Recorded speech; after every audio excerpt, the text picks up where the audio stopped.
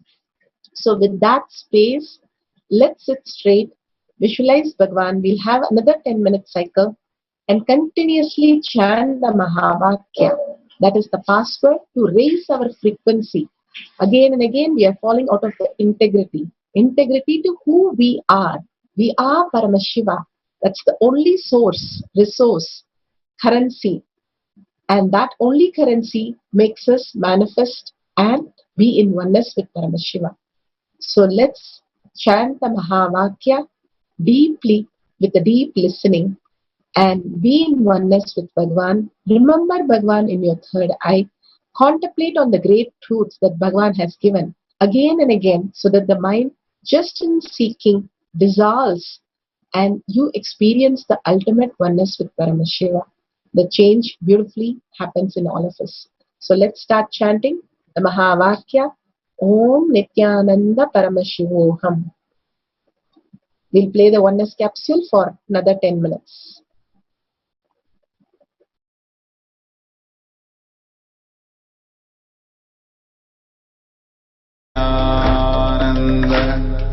Paramashivoham. Om Nithyananda Paramashivoham. Om Nithyananda Paramashivoham. Om Nithyananda Paramashivoham. Nithyananda Paramashivoham. Om Nithyananda Paramashivoham.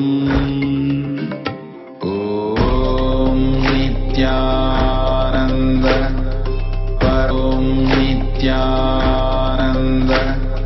Paramashivoham.